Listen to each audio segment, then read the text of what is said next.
Puede ocupar su asiento un momentito, ¿sí? Primera de Tesalonicenses, capítulo 1. Y la semana pasada echamos el fundamento del estudio aquí de Primera de Tesalonicenses. Les informamos de la escritura del libro de los Hechos, desde el capítulo 15 hasta el capítulo 18, de cómo fue fundada esta iglesia y quién la fundó. El apóstol Pablo tuvo 3 viajes misioneros. El primero lo hizo con Bernabé. Y cuando iban a comenzar el segundo viaje misionero, hubo una discusión, un desacuerdo entre el apóstol Pablo y el apóstol Bernabé, porque Bernabé también era apóstol. Gente no lo reconoce como apóstol, pero la Biblia dice que él era apóstol. Y hubo un desacuerdo entre ellos por causa del sobrino de Bernabé, de Juan Marcos, el que escribió el Evangelio según San Marcos, y se dividieron. Y Bernabé se llevó a Juan Marcos y se fue en una dirección. El apóstol Pablo se llevó a otro hermano con él llamado Silas. La Biblia lo menciona a veces como Silvano, es el mismo. Y salieron en este viaje misionero a visitar iglesias que habían fundado ya en el primer viaje misionero. Y cuando estaban en un cierto lugar, el apóstol Pablo quería ir en una dirección. El Espíritu Santo le dijo no. Entonces dijo, ok, si el Espíritu Santo no me deja ir para acá, entonces voy a ir para allá. Y el Espíritu Santo le dijo, no, para allá tampoco. Entonces tuvo una visión de un hombre macedonio que lo llamaba y le decía, ven y ayúdanos. Entonces él entendió que el Espíritu Santo quería que él fuera para Macedonia. El primer lugar donde llegaron fue Filipos, y tenemos una carta en la Biblia escrita por el apóstol Pablo a esta iglesia, el libro de Filipenses.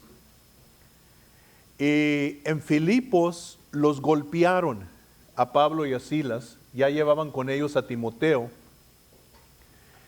Los golpearon y luego los metieron en la cárcel, y la Biblia dice que pusieron sus pies en el cepo. Y lo que era esto era una pedazo de madera larga como esta banca, y en medio le hacían unos agujeros para que cabieran los pies, la abrían y ponían sus pies y luego la cerraban, y era muy incómodo. Y en esencia lo que estaban haciendo es que los estaban torturando por predicar el Evangelio, los azotaron. Ahí están golpeados, con sus pies en el cepo, en la cárcel por haber predicado a Jesucristo. Y la Biblia dice que a la medianoche Silas y Pablo comenzaron a cantar himnos. En otras palabras, empezaron a adorar a Dios, empezaron a tener un servicio de adoración en la cárcel. Y la Biblia dice que todos los presos los oyeron, no estaban calladitos, estaban a voz alta adorando a Dios. Dios mandó un terremoto, sacudió la cárcel y se abrieron todas las puertas de la cárcel. El carcelero creía que le iba a costar la vida, porque si a un carcelero se le escapaban los prisioneros, era pena de muerte para él. Y él creía que lo iban a matar, y cuando él agarró la espada para matarse, Pablo le dijo, no te hagas daño, aquí estamos todos. Ese es otro milagro, ni un prisionero se escapó. Y todos estaban ahí. Y entonces el carcelero, temblando, vino a Pablo y a Silas y les dijo, ¿qué tengo que hacer para ser salvo? Se los llevó a la casa, les curaron las heridas. El apóstol Pablo les predicó el Evangelio a toda la familia se convirtió y los bautizaron. Y la cosa era esta, que Pablo y Silas, los dos, hacemos más el enfoque en Pablo, pero eran ciudadanos romanos, y a un ciudadano romano no se le podía maltratar sin que antes tuviera un juicio. Y nunca los llevaron a acusación, nomás los azotaron. Y cuando se dieron cuenta que eran ciudadanos romanos, tuvieron miedo los oficiales de la ciudad de Filipo, porque las autoridades romanas podían venir sobre ellos y decirles, hey, ¿qué hicieron azotando ciudadanos romanos? Y meterse en serios problemas. Y entonces les dijeron a Pablo y a Silas, váyanse, diles que se vayan, están libres, que se vayan. You can go away. Como dijo Nacho, go away. Y entonces Pablo dijo, no. Nos humillaron en público, Ahora quieren mandarnos en secreto, que vengan y nos pidan perdón aquí. Y que ellos mismos nos saquen de la ciudad. Entonces se fueron de Filipos y llegaron a Tesalónica. La historia fue muy diferente en Tesalónica en el sentido de que tuvieron mucha oposición de inmediato casi en Tesalónica. Y es interesante que las primeras personas que se opusieron fueron los judíos. Porque Pablo, como era su costumbre, primero entraba a la sinagoga. Los sábados entraba a la sinagoga y comenzaba a hablarles que Jesús era el Mesías.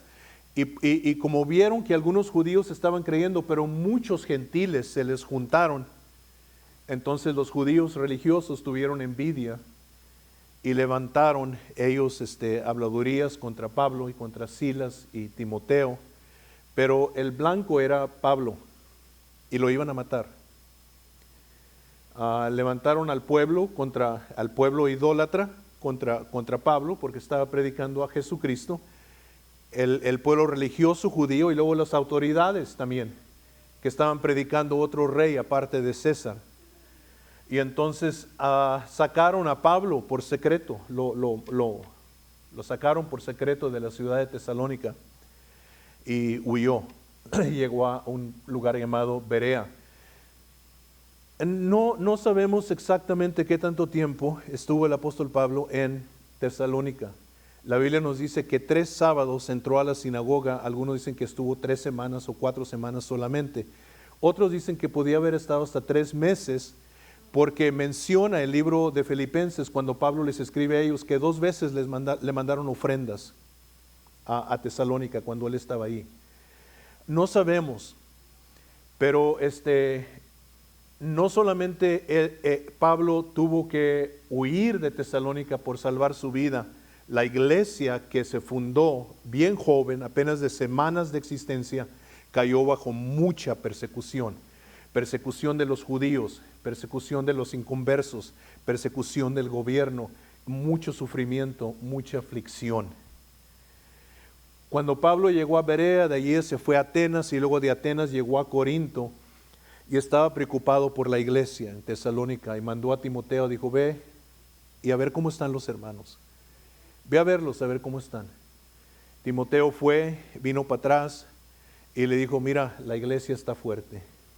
La iglesia que fundaste está fuerte. Estos jóvenes cristianos, nuevos cristianos, están siguiendo adelante. Y le dio el reporte a Pablo y Pablo se gozó tanto. Y entonces es cuando les escribió esta carta que usted y yo empezamos a leer la semana pasada, primera de Tesalonicenses y ahí de Corinto. Ok. En los primeros versos que vimos, vamos a leer el capítulo 1 y luego vamos a tocarlo así bien breve porque queremos irnos al capítulo 2. Pablo, Silvano y Timoteo, ya saben quién es Silvano, ¿verdad? ¿Quién es Silvano? Silas. Qué bueno, ¿ok? Pablo, Silvano y Timoteo, a la iglesia de los tesalonicenses en Dios Padre y en el Señor Jesucristo. Cada una de estas frases lleva un significado, ¿ok? Gracia y paz sean a vosotros, a Dios nuestro Padre y del Señor Jesucristo. Damos siempre gracias a Dios por todos vosotros, haciendo memoria de vosotros en nuestras oraciones, acordándonos sin cesar delante de Dios y Padre nuestro de la obra de vuestra fe, del trabajo de vuestro amor y de vuestra constancia en la esperanza en nuestro Señor Jesucristo. Porque conocemos, hermanos amados de Dios, vuestra elección. Pues nuestro evangelio no llegó a vosotros en palabras solamente, sino también en poder, en el Espíritu Santo y en plena certidumbre, como bien sabéis cuáles fuimos entre vosotros por amor de vosotros. Y vosotros vinisteis a ser imitadores de nosotros y del Señor, recibiendo la palabra en medio de gran tribulación, con gozo del Espíritu Santo. De tal manera que habéis sido ejemplo a todos los de Macedonia y de Acaya que han creído. Porque partiendo de vosotros ha sido divulgada la palabra del Señor, no solo en Macedonia y Acaya, sino que también en todo lugar vuestra fe en Dios se ha extendido, de modo que nosotros no tenemos necesidad de hablar nada, porque ellos mismos cuentan de nosotros la manera en que nos recibisteis y cómo os convertisteis de los ídolos a Dios, para servir al Dios vivo y verdadero, y esperar de los cielos a su Hijo, el cual resucitó de los muertos, a Jesucristo, quien nos libra de la ira venidera. So, wow, qué tantas cosas mete el apóstol Pablo allí en solo 10 versículos de esta carta. Ya la semana pasada mencionamos algunas de ellas, pero vamos a ver otra vez así rápidamente. Afirma la divinidad de Jesús en estos versículos. Afirma que Jesús es el Mesías, lo llama Jesucristo.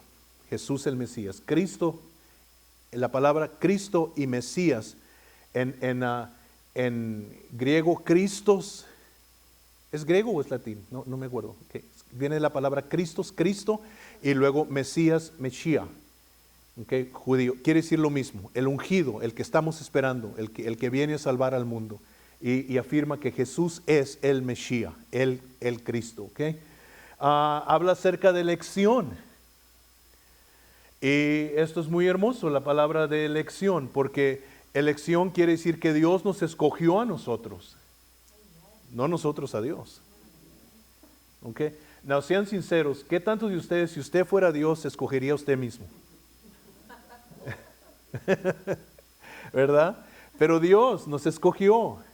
Es una seguridad ahí tremenda. Yo no me escogí a mí mismo, Dios me escogió. No, ¿por qué me escogió? No sé, pero me escogió. Yo lo acepto, doy gracias a Dios, ¿verdad? Es como cuando mi esposa se enamoró de mí, se iba a casar conmigo, le dije, ¿qué viste en él? Y pues ese es el misterio hasta el día de hoy, pero so Dios nos escogió, y yo creo que los ángeles se rascarían la cabeza, ¿qué mirarían ellos? No le digas nada, es el Señor, Él sabe lo que está diciendo. No, yo no voy a decir nada, pero Él nos escogió, y esta es una doctrina muy profunda, la doctrina de elección. Es increíble que Pablo, en tan corto tiempo que estuvo allí, tuvo tiempo de enseñarles todas estas cosas. Nosotros nos quejamos hoy en día de cultos que se van más de 1 hora. Pero la Biblia dice que Pablo enseñaba hasta la noche, hasta la madrugada. Es más, en uno de sus sermones, de sus enseñanzas, uno que estaba en el balcón se quedó dormido y se cayó para abajo y se mató. Pero no es bueno quedarse dormido en el culto, hermanitos. Algunos de ustedes, yo los veo por ahí que se echan su siesta y aquí en el culto, y había una congregación donde había una familia que tenían la costumbre que toda la familia se dormía, el papá, la mamá y 4 hijos. Y el pastor un día habló con la congregación, les dijo, miren, vamos a hacerles algo para enseñarles una lección. ¿Okay? Cuando ellos se duerman, todos calladitos se salen del servicio. Y me voy a salir yo también. Y así sucedió, se queda a la hora se durmieron todos, y estaban todos dormidos. Se salieron todos los hermanos calladitos, estaban todos afuera. Cuando despertaron, ¿qué pasó? ¿Dónde están los hermanos? Pastor, vino Cristo, nos quedamos. Te dije que no debíamos de dormirnos en el servicio. Vino Cristo y nos quedamos. Y les dieron un buen susto y un buen escarmiento. Y pero se quedó dormido, el joven se cayó del balcón, murió, y todos empezaron a llorar, y vino Pablo y lo resucitó. Okay. Y entonces ha de haber tenido unos discursos muy largos con estos hermanos, y les enseñó tantas cosas, pero le voy a decir algo, ellos tenían un hambre por oír la palabra de Dios. Nosotros no sabemos lo que es vivir en una cultura sin Dios. Estamos repletos de Dios. No lo conocemos muchos, pero hay iglesias en cada esquina, hay programas en radio, en televisión, religiosos. Sí, los que brincas con el remote, es sí, que nomás sale, y taponenza,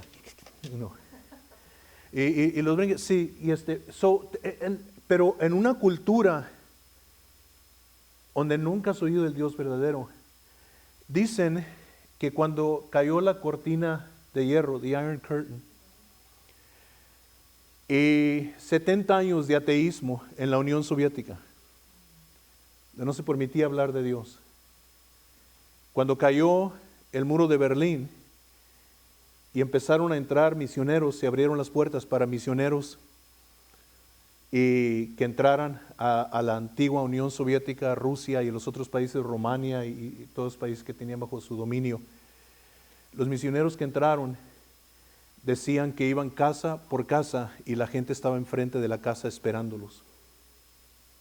Y llegaban a una casa y presentaban el evangelio, se quedaban un tiempo y luego se iban a otra casa y luego se iban a otra casa.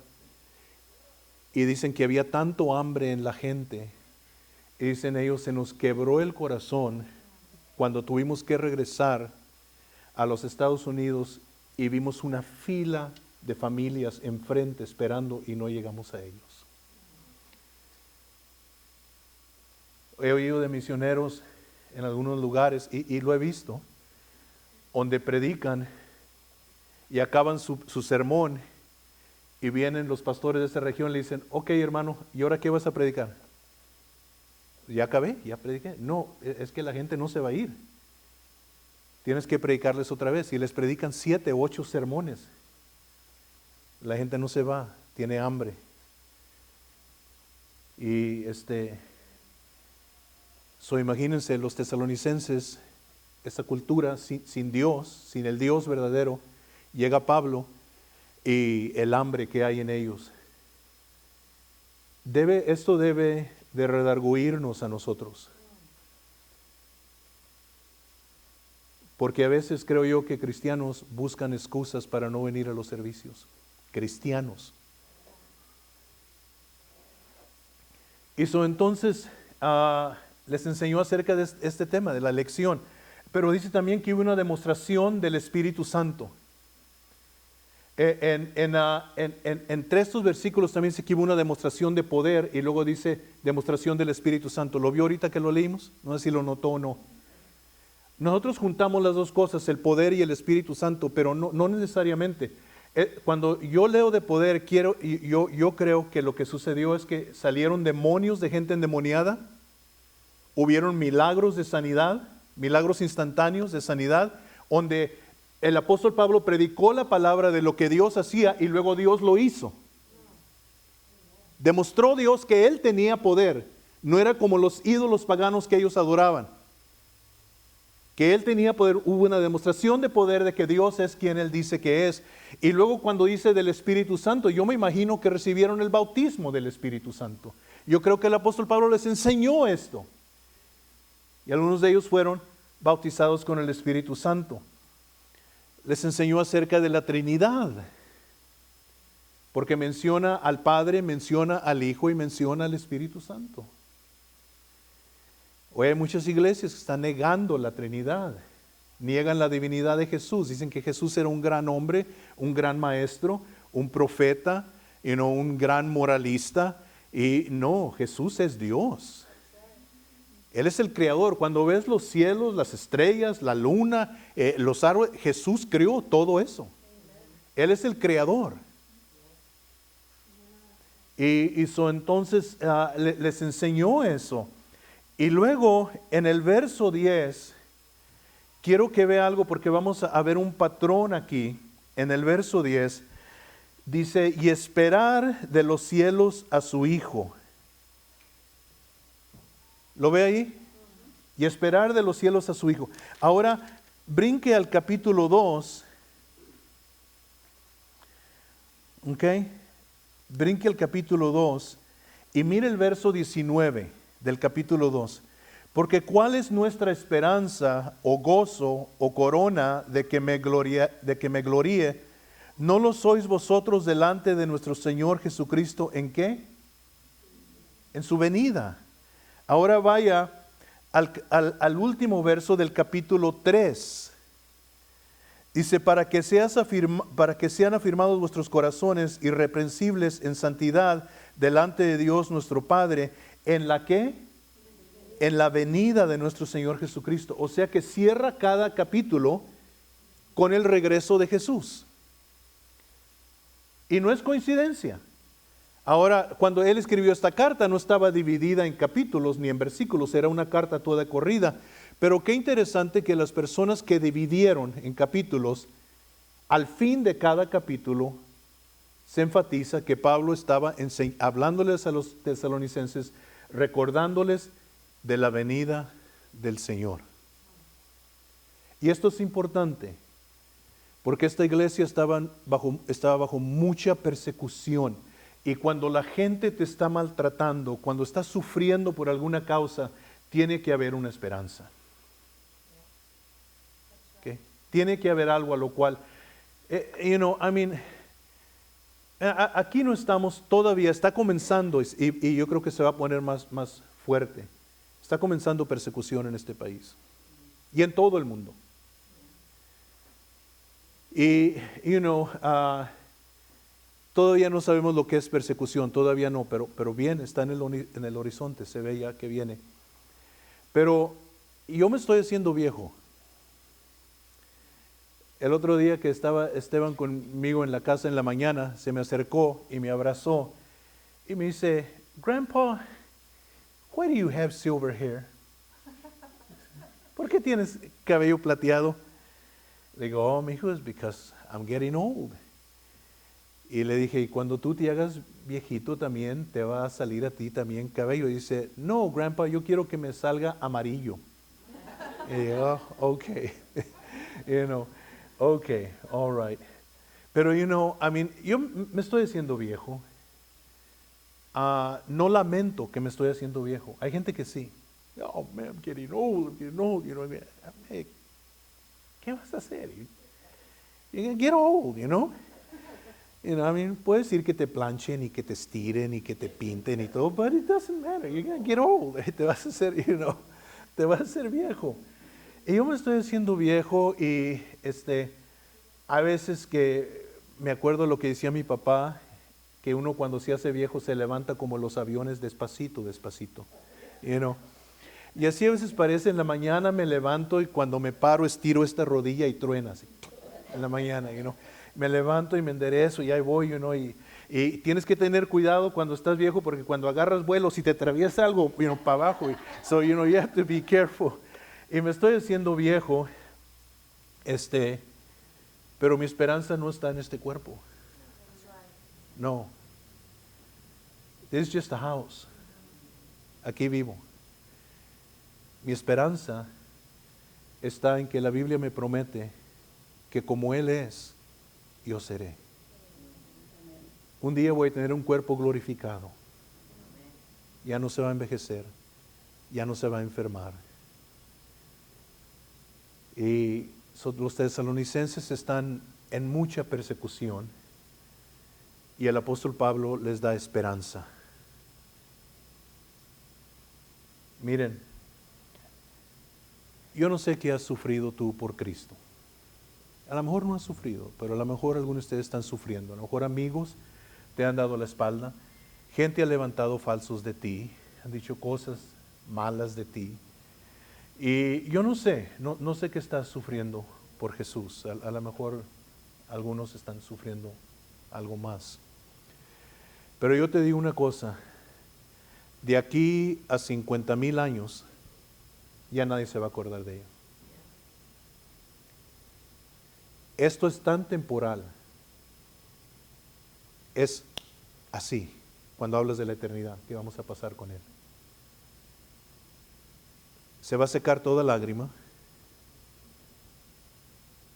¿Sabe usted que ahorita la iglesia cristiana está sufriendo más persecución que en cualquier otro tiempo de la historia del cristianismo?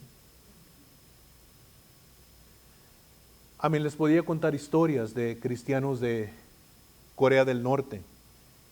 Los acostaron en una carretera que estaban pavimentando y les pasaron la planadora por arriba. A los líderes de la iglesia enfrente de los cristianos para meterles temor. Y los mataron. Cristianos que están en prisiones en China, donde pastores han desaparecido. Jesse, mi hijo, tiene un amigo ahí de DBU, que su papá era pastor en China y enseña el video donde viene la policía militar, rompen las puertas de la iglesia y lo sacan a él y se lo llevan encarcelado y desapareció. En Cuba hay persecución. En Arabia Saudita, en Irán, los hermanos pasan sus vidas en la cárcel, torturados. Y esta iglesia estaba en peligro de sus vidas. Y Pablo les recuerda, hey, acuérdense, Cristo viene. Cristo viene. Cristo viene. Cristo viene. Y entonces este es un tema que él les repite, que él les enseñó y luego se lo repite vez tras vez. Quiero que voltees a tu hermano ahorita y le digas, hermano, Cristo viene. De veras, mírale en la cara y dile, hermano, Cristo viene. Now, listen, lo decimos con una sonrisa y nos reímos un poquito, pero listen, you're going to need to hold on to that. Tener que agarrarte de esto porque viene persecución en este país. Viene persecución en este país. Los tesalonicenses, cuando leemos en 2 Corintios capítulo 8, capítulo 9, nos da una ventanilla lo que estaba pasando. No vaya ahí ahorita, pero nomás lo puede leer después. 2 Corintios capítulo 8 y 9. Los tesalonicenses era una iglesia que estaba en mucha necesidad económica, pero Tesalónica era una ciudad rica, lo cual indica que los cristianos les quitaron sus propiedades y sus posesiones por seguir a Cristo. Les estaba costando. Y listen, si tú tienes tu esperanza en el dinero, en las posesiones que tú tienes, estás edificando tu casa sobre la arena. Todo lo material viene y va. Pero la Biblia dice, haz tesoro en el cielo. Allá no se pudren las cosas y ladrones no roban.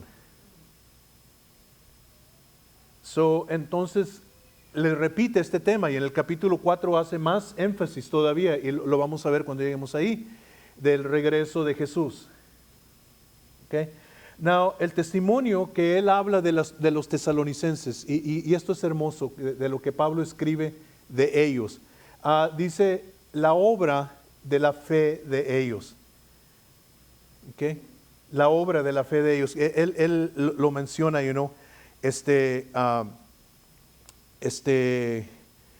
siempre damos gracias a Dios por todos vosotros, el verso 2, haciendo memoria de vosotros en nuestras oraciones, acordándonos sin cesar del Dios y Padre nuestro, de la obra de vuestra fe. El verso 3, de la obra de vuestra fe. Now, nosotros, como cristianos, no somos salvos por obras. ¿Qué tanto saben eso? La Biblia dice en Efesios capítulo 2, versos 8 y 9, porque por gracia sois salvos por medio de la fe, y esto no es de vosotros, es un don de Dios, no por obras para que nadie se gloríe.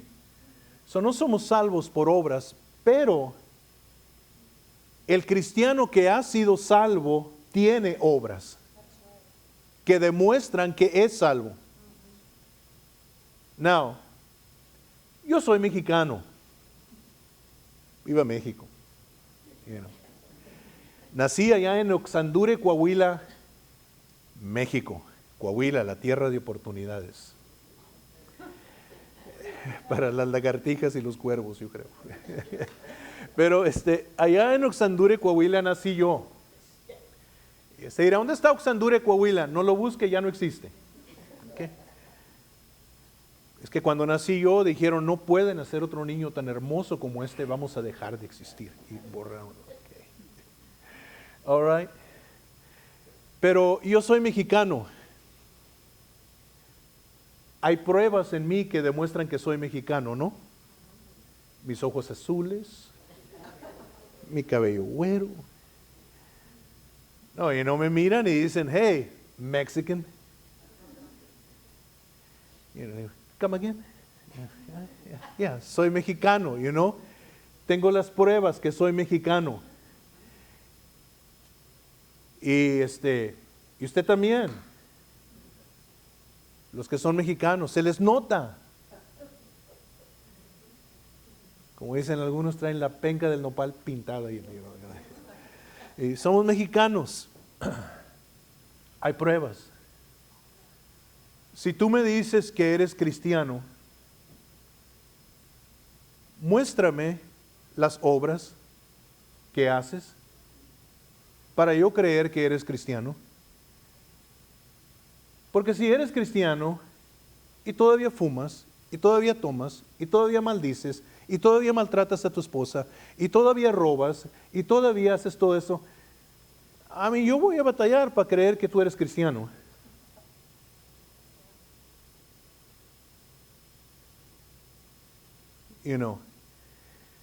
Que en los domingos llegas a la iglesia y te ves holy, y el sábado en la noche andabas bailando con los Texas Tornadoes. Hey baby, ¿qué pasó? Ahí andabas con tu esposa, thought I was your only vato, Hey baby, ¿qué pasó? Y en la mañana llegas a la iglesia, I'm sorry. So no somos salvos por obras, pero cuando somos salvos, producimos obras. El árbol es conocido por su fruto. So entonces les dice Pablo, yo vi obras en ustedes. Yo supe que eran salvos porque vi obras en ustedes, vi obras del amor, de las obras que hacían por amor.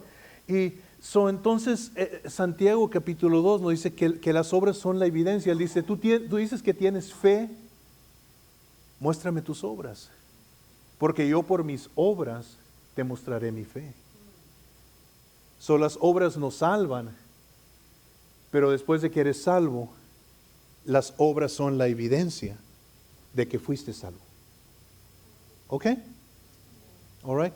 Now, desgraciadamente en algunas iglesias ponen la carreta enfrente del burro. Si quieres ser salvo tienes que guardar los 10 mandamientos.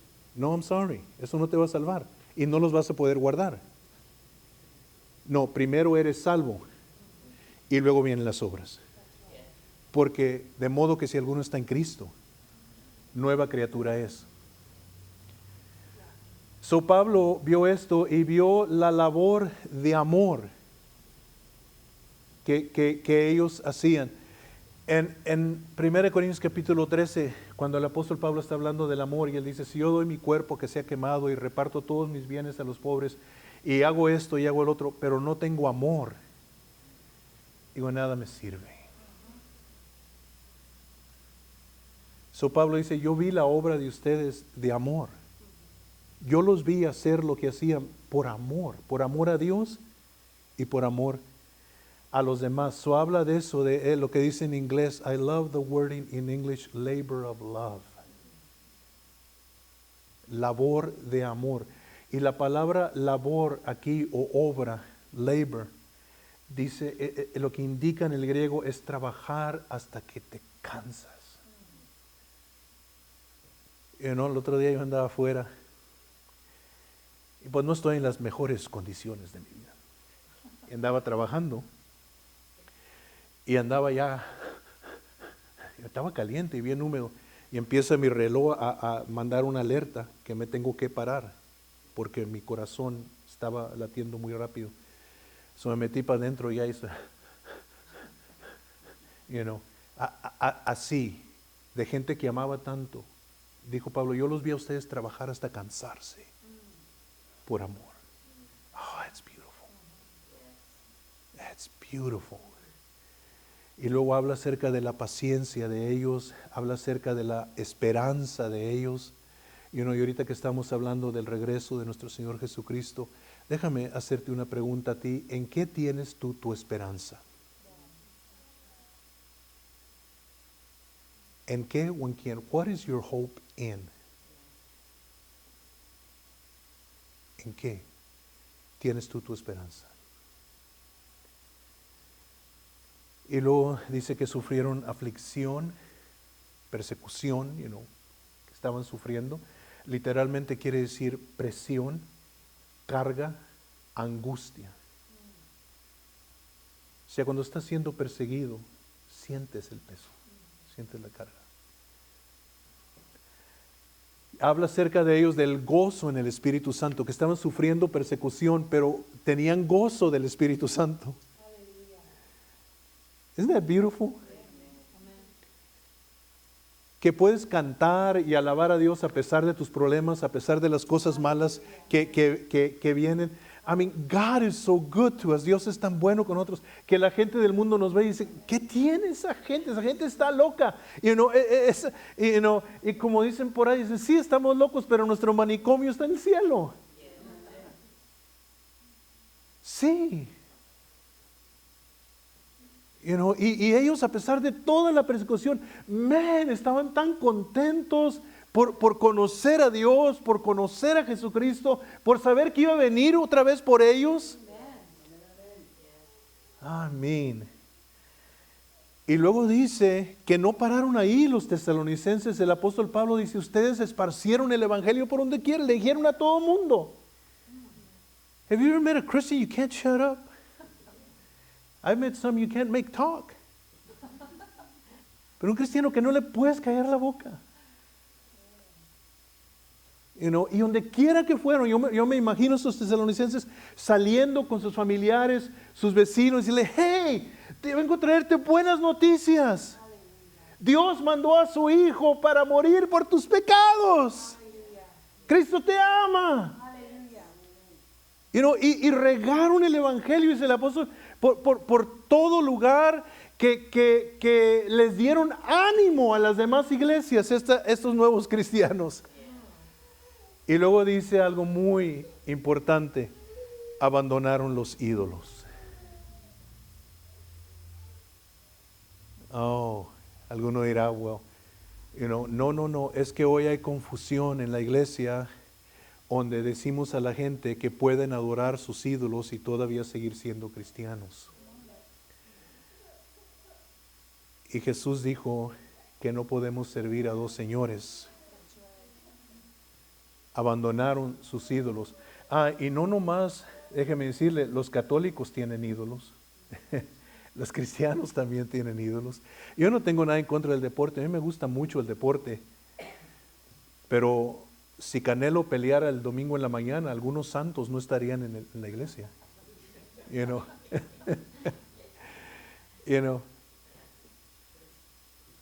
Están en la iglesia, le van a dar gloria a Dios, aleluya, y pelea Canelo el domingo en la mañana y van a estar en la casa. Y todo.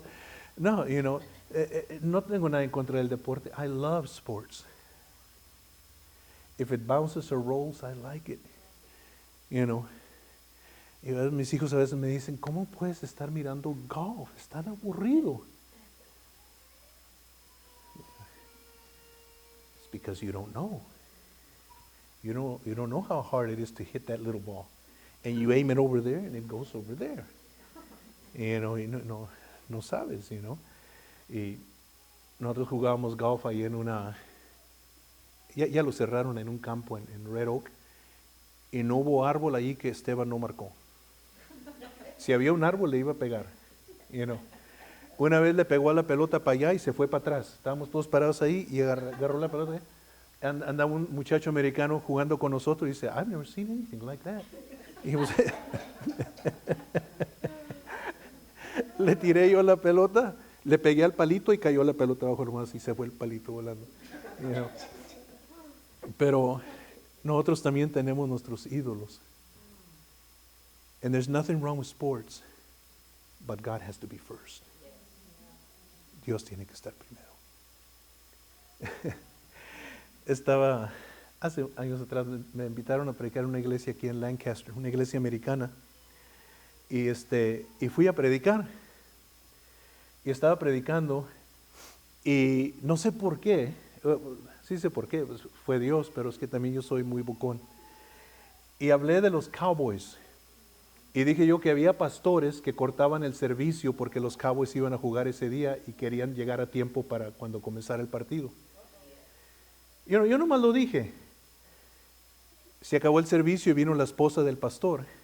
Dice, young man, I want to congratulate you.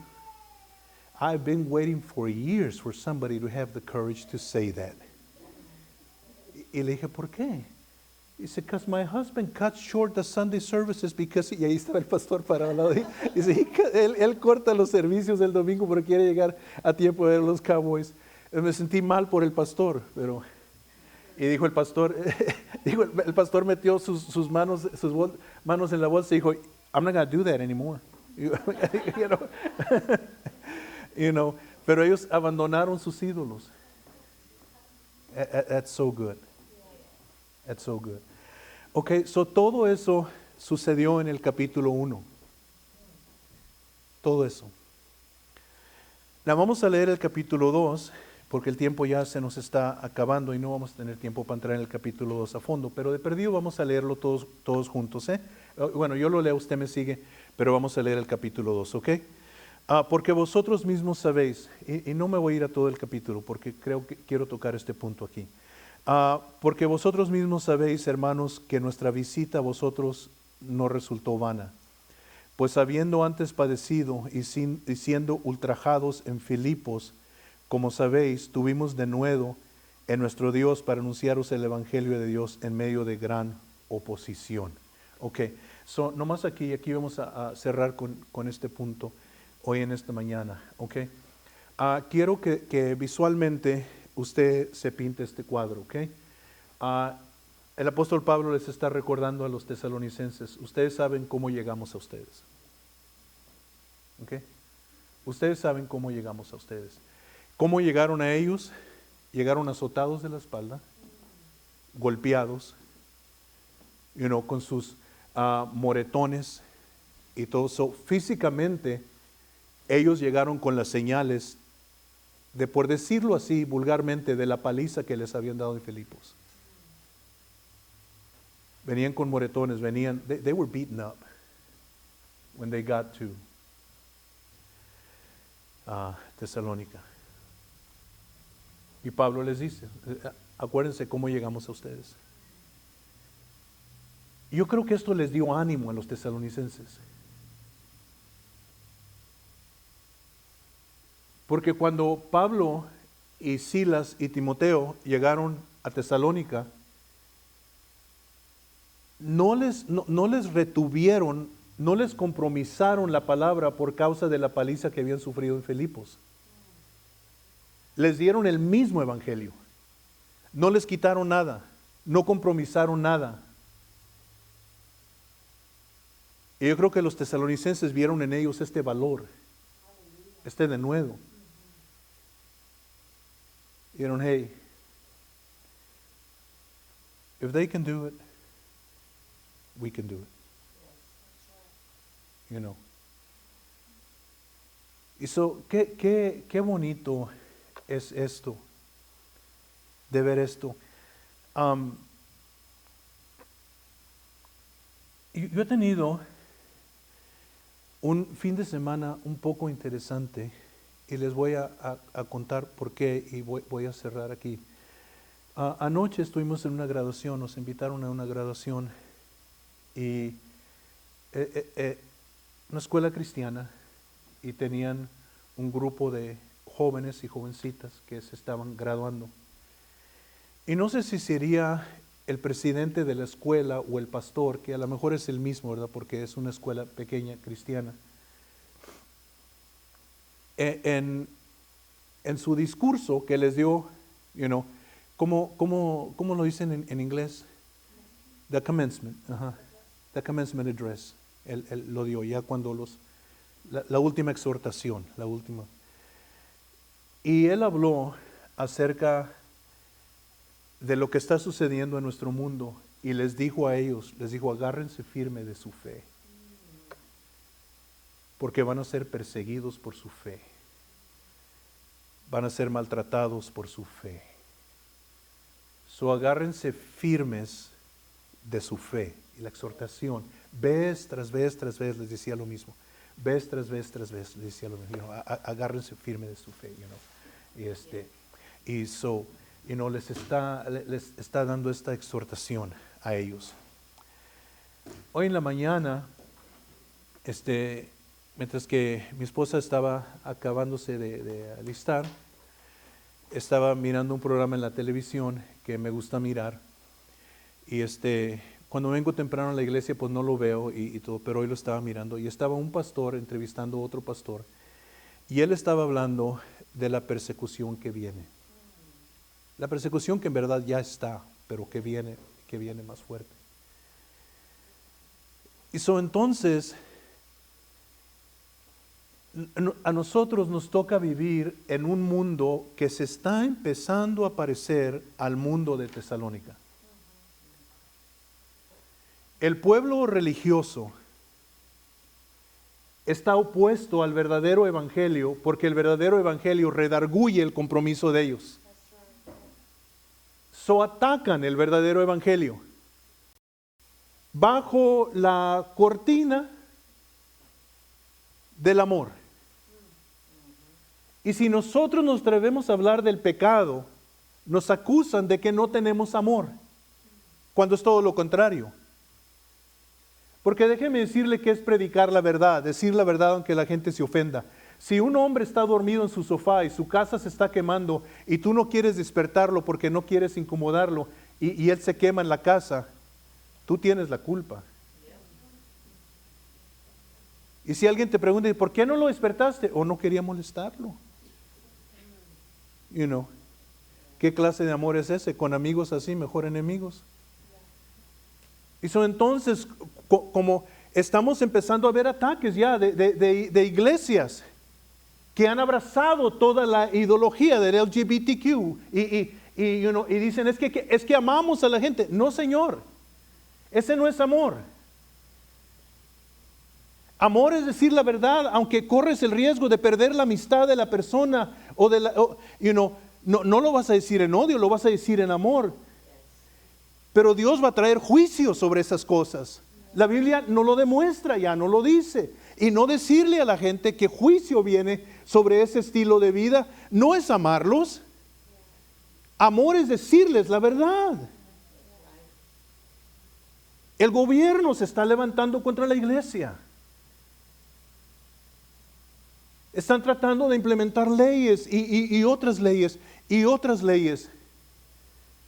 Si tú crees, aquí en Texas nosotros estamos protegidos en un sentido porque tenemos un buen gobernador y buenos legisladores.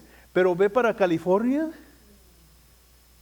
donde el gobernador de California abrió el estado menos la iglesia, donde dijo que era ilegal que cantaran en los cultos, que no podían cantar, y ley tras ley tras ley que les está implementando en contra de la iglesia. Estamos empezando nosotros a ver un mundo como el mundo de Tesalónica.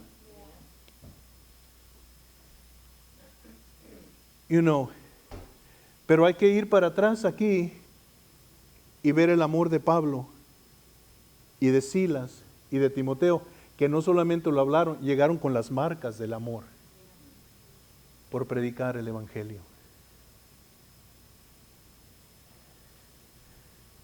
Y te voy a decir algo para cerrar. You think being a preacher is easy? Depends what you preach. Ser pastor no es fácil. Y yo no tengo marcas físicas. Me han amenazado de golpearme, pero hasta ahorita, pues nomás mi esposa me golpea. Pero, man, I'll tell you what, si abrieras el corazón de algunos pastores, está llena de cicatrices.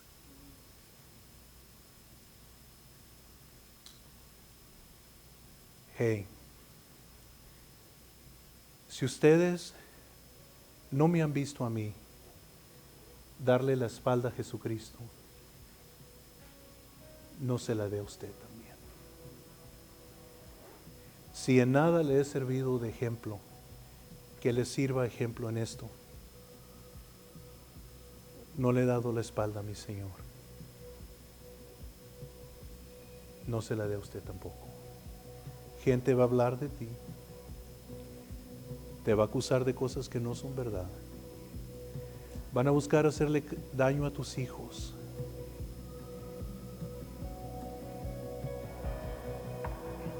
It's just part of the game. Es parte de esta vida. Jesus is coming. He's coming soon. Él viene pronto.